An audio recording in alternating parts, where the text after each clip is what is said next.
Welcome everyone to this panel. We're here live from Bratislava. We're going to talk about the EU and what the EU can actually deliver to EU citizens, whether we're talking about consumer protection, security, or even democracy. We'll welcome our three participants. First, the French Junior Minister for EU Affairs, Clément Beaune, as well as Martin Klus, the State Secretary for the Ministry of Foreign and European Affairs of the Republic of Slovakia. And finally, Monika Hohlmeier will be joining us remotely. She's the Chair Budget Control Committee at the European Parliament. Welcome to Bratislava, to the GLOBSEC Forum. We're gonna give you the opportunity to you in the audience, as well as you joining us from home or wherever you are, to ask questions via the GLOBSEC app. Your questions must be brief, because we won't have time to go through them if they aren't. And in the audience, you'll be also able to ask questions, and I'll ask you to stand up when you do and not to touch the microphone for safety and health reasons, obviously, that you are not now very familiar with, unfortunately. We'll start this panel with a live poll that you can answer you can give answers on the app. My question to you is, as an EU citizen today, what concretely did the EU bring to you in your daily life? Don't be afraid when you answer of being trivial. If your answer is, it's free roaming, well, be it. But I'm just asking you to give short answers and preferably 2-3 keywords so that we can sort out your answer. We'll start with Mr. Beaune. Your visit here is very, very timely because France still will have to deliver. France is taking over the rotating presidency of the EU in January. But frankly, most people in Europe and most people in France don't know or don't even care who holds the EU presidency, right? So how can you change that? That's my question. How can you make sure that people know who is presiding over the EU and care? And I'm not just talking about diplomatic circles. I'm talking about your regular European citizen. Mr. Beaune. Thank you very much, and I'm very happy to be back to GLOBSEC and in Bratislava today. This is a big challenge to make sure we prepare our presidency well and we try to have deliverables. But of course, usually it's not enough to make people just realize that there is something happening about Europe in their country, in France in this case. So I'm trying to develop a kind of environment, I would say, of cultural projects, sports projects, which make people realize that there is something European happening, or that they are part of it. We are trying to identify, for instance, all events before the presidency, even before the presidency, we have culture days in September in which all monuments are public. We want to make them Europeanized in a way, so that people know when they go to the Élysée Palace or to the Versailles Castle that there was something about Europe, bad or positive, which happened in the past here, and that they have a European background. I think the most difficult thing is to make people understand that Europe is not about directives, regulations, summits. Of course, we need that. We are working on it, and it's necessary to deliver reforms. But there is a European culture, there is a European sports community. We are going through the Euro Championship at the moment. There is Eurovision. Usually people think it's anecdotes. I do think it's very important to use this backbone of popular cultural sports events to make sure that people understand they are part of something. So we will try to make as many events as we can, not just for the sake of organizing nice things, and post-COVID we need them more than ever, but also to develop this sense of belonging. If I just can conclude on this, we have defined so far 3 keywords for the presidency, which are relance, puissance, appartenance in French, so recovery. We will need this recovery still to be implemented, and our recovery plan in particular. Power, because we have a big sovereignty agenda, we may revert to that, as you know, but also belonging, appartenance, because I think that developing through mobility, through culture, through education and concrete initiatives, France in Europe, but Europe in France, even more important, we need to insist on this to make these 6 months very useful and as fruitful as possible also for the French public to make this awareness higher. So it's mostly about communications then? No, I don't. I mean, for communication, I don't think is a dirty word. It's important to explain what is happening and to make these 6 months a moment of communication, of public communication, events, gatherings. But it's also explaining what we have achieved over the 4 years, because as you know, President Macron and the French government have insisted probably more than any French government before on the importance of belonging to Europe, the ability we have to push what we think are important reforms in Europe, to develop bilateral relations and a network in Europe. This is also why I'm coming for the first time to Slovakia, for instance, and I will come back, dear Martin. But it's also about this European reflex, I can say, this European feeling, this European sense of belonging that we need so much. Of course, we all know about Erasmus, but it's 5% of students of one generation. I want this type of, I would like that each young European or less young European have the memory of one European experience, whether it's just a striking movie, a trip, a university exchange, an internship somewhere, a discussion in another language with a European colleague, whatever. But if you have this European experience, you are a European for good. Right. Can I kindly ask our backstage office to display maybe the first answers of the poll so that we see what the EU has brought to the citizens who are voting or using the app right now. So I see freedom of travel, free movement, a big one, the euro. Interesting. We were just discussing the fact that some people don't find the euro being an advantage. Human rights, safety standards, trade, consumer protection, traveling, peace and security, peace, etc. Interesting. So all these advantages are clear and clearly benefit EU citizens, and yet anti-EU parties are on the rise in Europe. They're knocking at the door in many countries. Slovakia might somehow be an exception with rising support for EU membership. I think a recent poll showed that 80% of people in Slovakia are in favor of EU membership, which is very high. And yet the government grabbed the headlines earlier this year for ordering Sputnik vaccines from Russia, which is a key success of Russia's vaccine diplomacy. Just at the time when the EU was having a slow start with vaccine deliveries. So Mr. Klus, my question is for you. All in all, how do you see the COVID strategy, the COVID crisis, and EU strategy to tackle this crisis affecting the opinion your citizens have on the European Union? Thank you, and good morning to everybody. I'm very happy to have you in Bratislava. As far as I can see, we are looking like a twins with Clément today. That's fantastic. And first of all, strategic communication, I believe it's very important for all of us if it comes to the European Union. That's why I really appreciate what Clément said about his idea of a French presidency. We need to speak up to our citizens. That's why we start also the conference of the future of Europe. And I believe it's very important too for us politicians, but not only, also for business, also for academic environment, for everybody to speak about what the European Union concretely delivers to our citizens, because we are forgetting that very often. You mentioned vaccine diplomacy, but let's not forget March 2020 when we spoke about the mask diplomacy. It was about the Chinese in that time. Now it's about the Russians if it comes to the vaccine diplomacy. Unfortunately, this country is heavily affected by propaganda, hoaxes, and that's why I really appreciate also the effort of the European Commission and European Parliament to discuss what should be the social responsibility of the social networks, for instance, because it's heavily interconnected, especially in small countries like Slovakia. So if we want to keep the track of positive mood if it comes to the European Union, we need to work hard on that, and we need to bring very concrete deliveries for our citizens. And when I saw the poll, we can clearly see that people appreciating especially free movement. And what we can't repeat, never ever, is to have a situation like during the first wave of pandemia, that we locked down our countries, even if it comes to the movement of the people. We at least slow down, almost locked one of the main freedoms of the European Union, which is freedom of movement.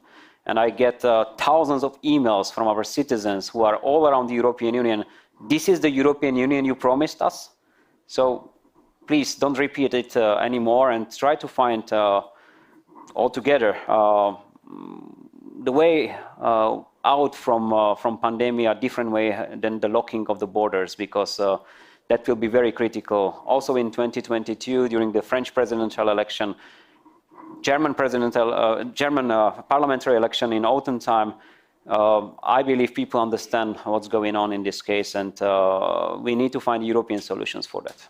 So you think after these lockdowns, after a slow start with the vaccines, it's going a bit better, but a slow start nevertheless, especially compared to the UK, do you think people will come out of this crisis more involved or more pro-EU or less keen to be EU members? That's up to us. I believe if we are using strategic communication, we are trying our best in Slovakia. Not only, I can say many positive words, for instance, about the Portuguese presidency nowadays. Then people understand how important are these so-called European solutions. Also, if it comes to strategic autonomy, for instance, which we will speak about later. Also, if it comes to joint procurement of vaccines, for instance, which was very, very important for this country. Except of this short story with Sputnik vaccine. And I believe what is most important now is to introduce European COVID certificates with no delay anymore, and which will be technically prepared well, because that will allow our citizens to travel more freely. And I'm sure that most of us need to go for a vacation to some of the European countries. Indeed. Mrs. Hohlmeier, welcome. One important point for EU citizens, I think, is that the European Union did manage to find an agreement to spend billions on recovery from the COVID crisis. Now the challenge is basically to make sure that these funds are channeled to regular citizens and any citizens. What's the biggest obstacle, in your opinion, for these EU funds to be disbursed and to be efficient? So firstly, perhaps short reactions on what my two co-speakers said. I think if the EU has or receives the tools of the member states, then EU effective. If member states are not doing so, we see in the recovery fund, we see it very clearly that we can be successful. Member states agree on something. So we never had a situation in which we... Well, it seems that we have some technical issues, but that's fine.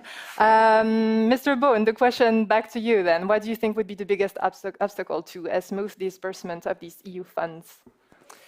Well, I don't know if it's a big obstacle. We had some obstacles to get where we are, which is now the moment when you can disburse the funds.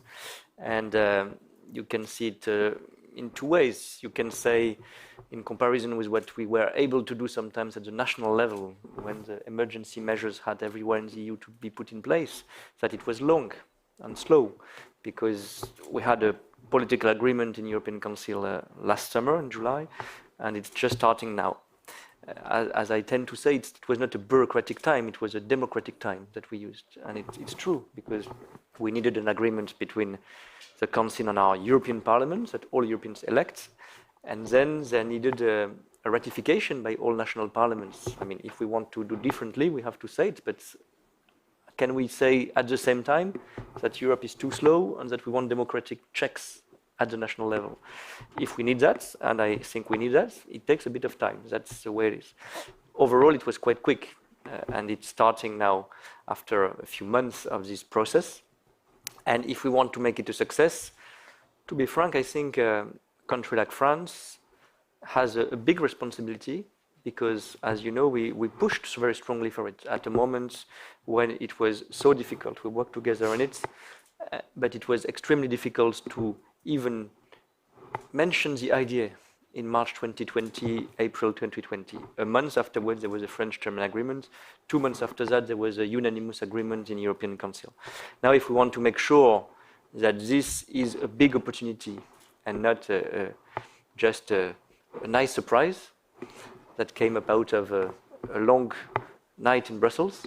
We have to make sure that it goes to the right sectors, green transition, digital transformation, that it's spent quickly, that it's spent wisely on key investments and not on less useful projects and so on. So I think this idea that we are discussing our national plans at the European level, which was sometimes criticized in France because it's, European checking what is being done with the money. Of course, we are borrowing together. It's normal that we have everyone a say on what the others are doing, and France the same.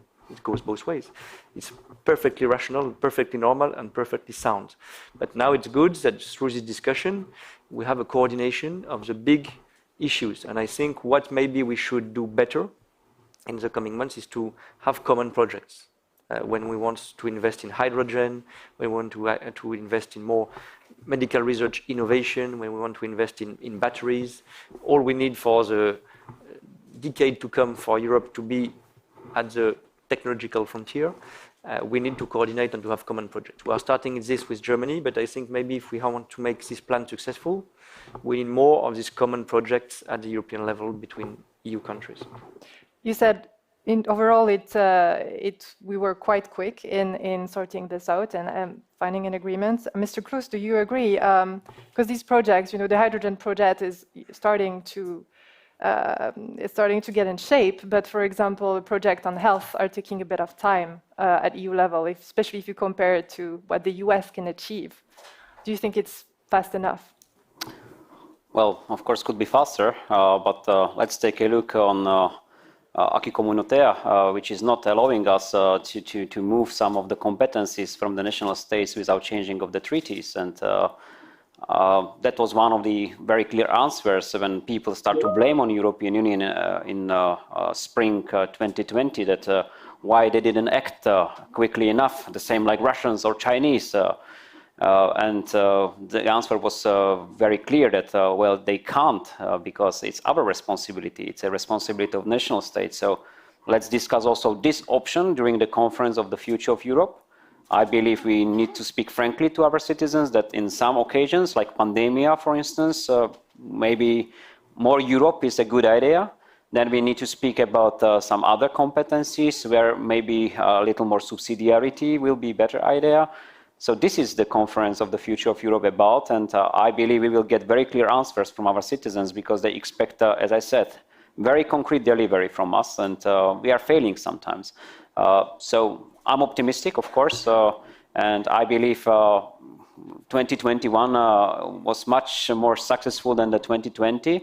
And if it comes to this recovery fund, I believe very concrete deliveries will come in next 2 years. And this is very good news for all of us because it's not only how to recover from the pandemic, it's also how to make our national states and European Union more digital, more green, better educated, and I believe this will bring Europe to the future generations in very different shape that we get used to.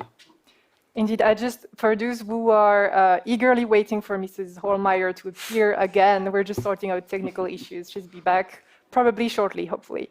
Mr. Beaune, you wanted to react? No, I just wanted to add something because you said, are we going fast enough or are we going far enough? I just want to insist on that. I think when you look at the figures, I would not want to be too detailed here, but in terms of emergency measures, what we did usually at the national level, but if we add up the numbers of what was done in Germany, in France, in Slovakia, everywhere in the EU, we are exactly or even higher than the level of spending in terms of social protection to our companies, small businesses, jobs, that the US has been doing. If you look at the recovery now, I think the figures are quite close. What I think is potentially a gap is the long-term investment plan the US is now developing. We'll see what happens in Congress because President Biden has announced big numbers, maybe smaller in the end. But on this, I think Europe should do more. But on the rest, I think we should not be shy or we shouldn't be proud of what we've been achieving. It could be faster. We all want it to be faster and to improve our processes. But it's big. It's very big. And what we have done at the national level, protecting our jobs, our small restaurants, cafes, all these small businesses, and now with a recovery plan for the next 2 to 3 years is big. and we should be aware and proud of it. Yesterday there was the first market emission of the EU regarding the financing of this recovery plan. When you just look at the interest rates, it's interesting because it's highly political in a way. The investors, the markets, asked for 7 times more what we issued, and the interest rate is just a bit higher than the German rate, a bit lower than the French sovereign rate.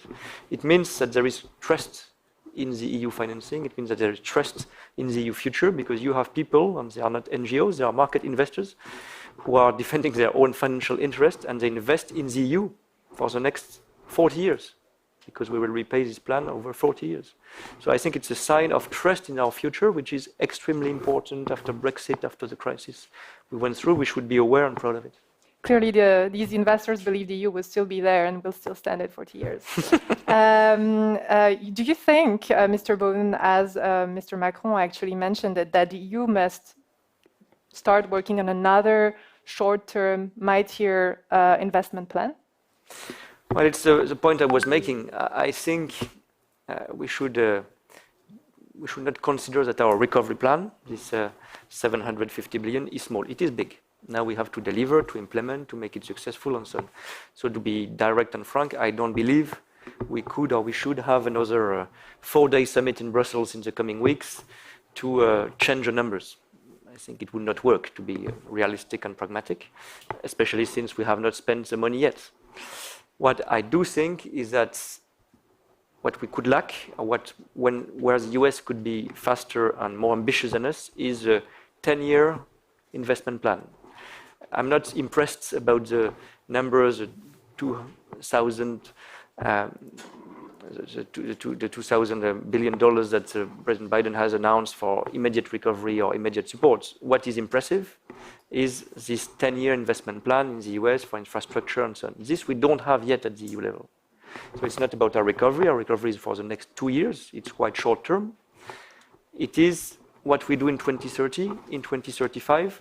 How do we invest now in microprocessors, microchips, in semiconductors, in space industry, in batteries? We have made progress in the last 2 years, 2 to 3 years, with common projects at the EU level, with common EU funding, but we don't have a 10-year investment plan at the EU level. And it's not only with EU money, or it's not necessarily through common debt. It could be, I think, could be. But if this works, if this recovery plan works, if this common debt works, if this investment is producing concrete projects and concrete results, it will be easier and necessary to open a discussion, probably next year, maybe starting during the French presidency, I would like it, on a 10-year investment plan at the EU level. This is not a second recovery plan. It is, I think, a longer-term perspective with a big investment plan, if we don't want to be lagging behind the Americans, the Chinese, and others. That is, if the so-called frugal countries agree to it. GLOBSEC has a perfect timing in the sense that it's coming right after G7 and right after NATO summits. Both events show that EU allies are still uncomfortable when it comes to adopting a common position on China and how to deal with China. And that makes sense. I mean, see Germany and its car exports to China.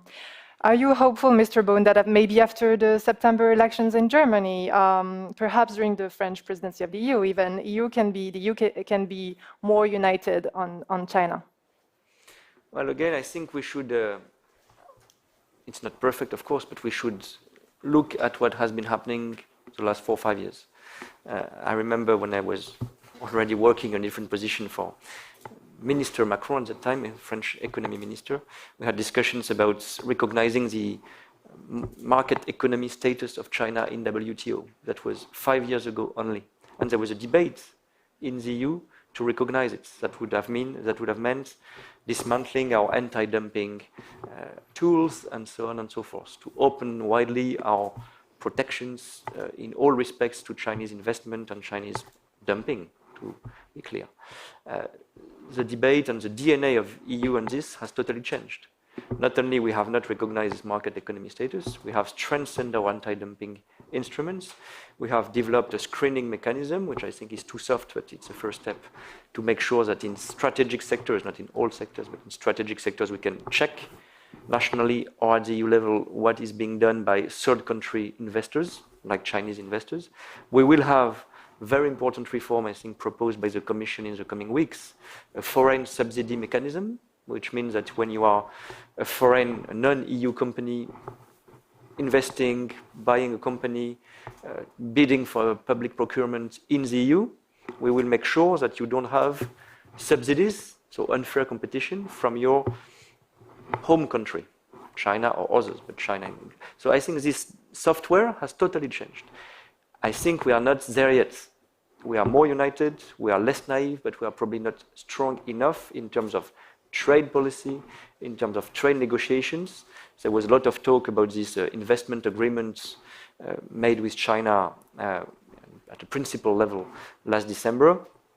It was criticized as too weak or naive, which I think is interesting because now people, even I think business community, ask for more level playing field and somehow protection with China.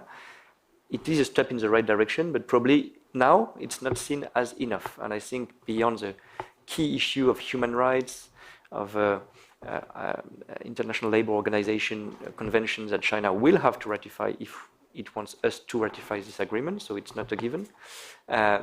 Beyond this, we want more fairness and so more defensive approach, more offensive approach as well from the EU towards China. I think we are getting in this direction with this foreign subsidy mechanism, with a new screening mechanism that we will have to strengthen. So yes, I hope that we can go in this direction and work with the US in this.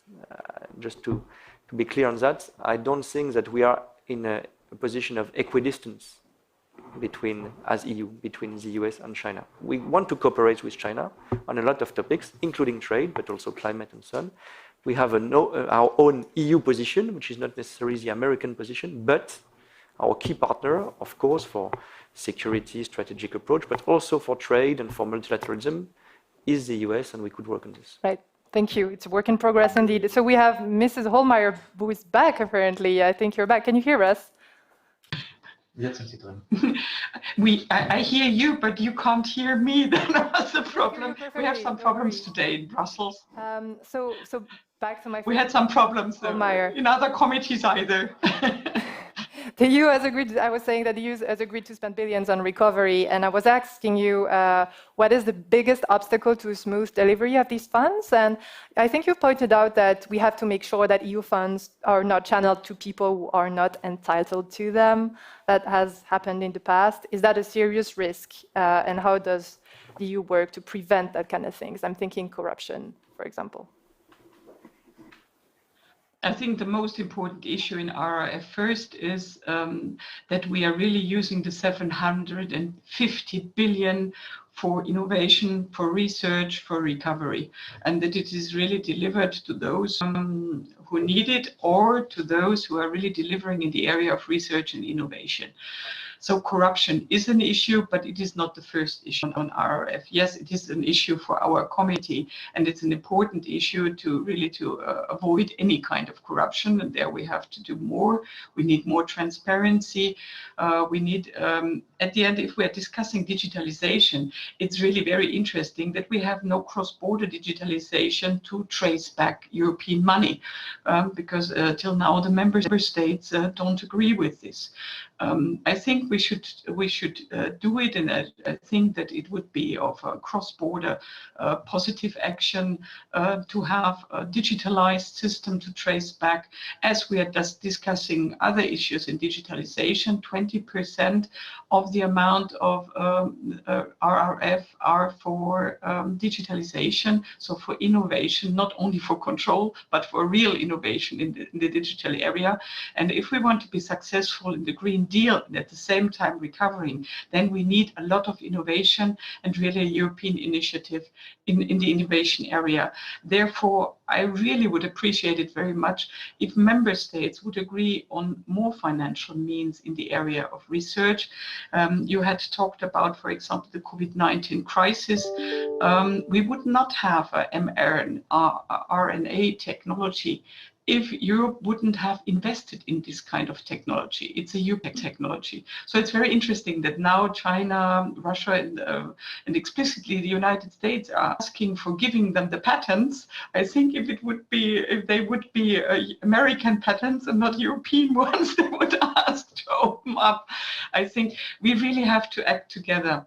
Europe can deliver if member states agree on it. And if member states are not, for example, in this vaccination area, we saw, for example, to give European Union a responsibility, but not the tools. So if member states did not order vaccines, for example, then at the end, European Union was responsible that the vaccines were not there. So it is always mostly, it is a problem if the 27, and Mr. Beaune is right when he's saying we need to be more united in areas where we have to be united. And where I heard Mr. Klus, I'm very happy about it, that he talked that there shouldn't be this reflex on if we have a problem, then the first thing what we do is closing the borders. Not talking to each other, not finding strategic ways how to solve problems at the borders, because I live nearby a border. So to be frank, for us, it was a huge problem that suddenly borders were closed to Czechia. And for all our workers, for the smaller companies, cross-border working every day, it was really a problem. So I think RRF should be used either for this, for the issue that we should not know any border anymore when we are working together in economic areas or in research areas or innovation areas. I think you three agree on that. We have an interesting question coming up from Michel Petrick. Concerning the need for an EU investment plan, Prime Minister Kurz spoke yesterday at GLOBSEC, and he said that the recovery plan was a one-shot common EU debt project. Do you see it as the same, Mr. Klus? Well, I can easily share this opinion of Chancellor Kurz. I'm coming from the party where we are quite hesitating to speak about common debts in Europe forever. We believe that the pandemic needs to have special solutions. So, okay, we agreed with the solution made in the Council during the July time, but we need more than just a recovery and resilience plan for next couple of years. And I guess this investment plan sounds okay. We need to hear details, because devil is always hidden in the detail, and we need to discuss it very precisely at the European level, what that investment plan should mean. But as far as I know, Chancellor Kurz, he's very like-minded with us in many cases, so I believe he will come with the details soon. And as one of the most important partners, I mean Austria for us, hopefully they will count on us too. Chancellor, you're right, I said PM. Mr. Klus, to bounce back on that, right now a big flashy keyword for in the European Union in most countries is strategic autonomy. Mm-hmm. What does that mean to you? What's your number one priority in that regard? Is it tackling China, the US, or Russia, for example? Well, I can easily tell you what strategic autonomy is not for me. First of all, we need to fight against protectionism and kind of an interventionism. We had possibility to deal with the last couple of years from one of our very important partners. And I believe we need to use single market much more to be more strategic autonomy, to have more strategic autonomy and to be more strategic autonomous within the Europe. And I also believe that we need to have more resilience in Europe. So why not to speak about it? It's a good idea, especially after the experience of March 2020, mask diplomacy, now vaccine diplomacy, and many other diplomacies all around the world. But let's speak very correctly that first of all, we need to have a free market within the European Union and also global free markets. So in this case, I'm the one who is very heavily supporting common voice of European countries against China. And for this country, it's even more important to speak with a common voice if it comes to the Russia, but much more in security issues than the economic one. Question for Mrs. Hohlmeier now. There was a recent and important agreement on a 15% minimum corporate tax that was decided at G7 level. That would be, I think, a tangible achievement for EU citizens, avoiding a race to the bottom in corporate taxation. And once again, on this topic, it seems to be a long shot for the EU to find a common position on that, with Ireland warning that it would make its economy less attractive to businesses. Do you see a way forward for the EU to stand together on the issue of corporate taxation? I think it's absolutely necessary, because a fair taxation is a necessary tool. So if companies are only looking where they have zero taxation and a maximum of profit, but no social security, no fair rules between the companies. And I cannot explain to a smaller company, not being a digital company as Google is or Facebook or some Chinese companies, they pay then more taxes in percentages than the big ones, Amazon, Mr. Bezos or whatever. So I'm absolutely friendly-minded to big companies. That's not my problem. But a fair taxation is a necessary tool. And explicitly for Europe, we need more own resources. Debts are not a solution. And if we have companies paying 0.5% taxes, 8% taxes, 7% taxes. And at the same time, other companies, explicitly the small and medium-sized, are paying 30%, 25%, or 35%, or even more, then this is not a fair taxation. So I think a basis or a minimum tax in the corporate tax area and explicitly in the digital tax area is absolutely necessary. And it should be a European one and not nationally different ones, because these companies are acting really European and worldwide. So we need a common basis for this, not Ireland against Germany or France against the Netherlands and Luxembourg. We need a common basis that a minimum tax is absolutely necessary. Mr. Beaune, you know Ireland very well. I think you studied there. Do you think there's a way to find a common stance on this minimum corporate tax level? I hope so. I hope so. Yes, no, I'm optimistic we can find a unanimous agreement, because we need it. The first thing is I regret we are blocked or slowed down by unanimity in this area. There are now two areas basically in the EU decision making which are by unanimity votes: tax issues and foreign policy. I think on both sides we will need to unlock this. But regarding Ireland, we will have tough discussions. Obviously, what is the issue? I think we should always try to understand. It's not about teaching a lesson to anyone. Why does Ireland have this position? Because they have had, and it's true, difficulties because of their geography, because of a smaller market and so on, to get full access to the single market 2 or 3 decades ago. And they developed a model which was based on this competitiveness, what we would call now tax dumping, but which was a competitive advantage they probably needed. I think now also through European solidarity, through what we displayed in the Brexit negotiation, what we have concretely shown with European funds, Ireland has developed to a very impressive level. It's a success story in Europe. Not the only one, but a very impressive success story.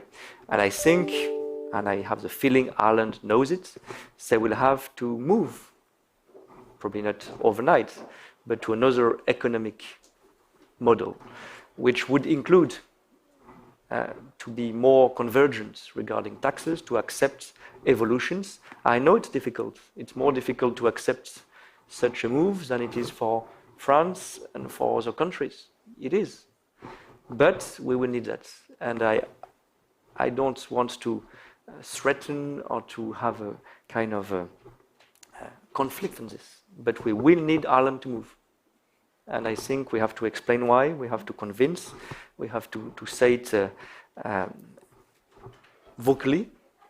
We cannot, as EU, because in the end it will be the EU, fail now that there is an international consensus, I hope, or at least an American move. We cannot fail as EU on this reform. It's not, I think, conceivable. It will not be understood. I think starting with our citizens all across the EU, even in Ireland, I think. We have been, as Europeans, leading this debate. We should not forget about it. We have been leading this debate when the US was blocking it for 4 years. Now, that's good. The US is moving. It is the US moving to the European consensus or European overall position. We cannot waste or spoil this moment. We have a window of opportunity which is probably unique, extremely positive, very highly expected, I think, by citizens. We cannot miss it. We only have a couple of minutes left, so I'll take some questions from first from the app and then perhaps from the audience, if anyone has questions. A question from Ayman Mahana. I hope I'm not mispronouncing the name. Given the economic emergencies inside the EU, can the EU also deliver on international development aid commitments, especially towards its neighbors in the south and in the east? And I want to add, I guess, that at the G7 summit, where I was a couple of days ago, there was a big promise on vaccine donations from European countries as well, but it was not as high as expected initially.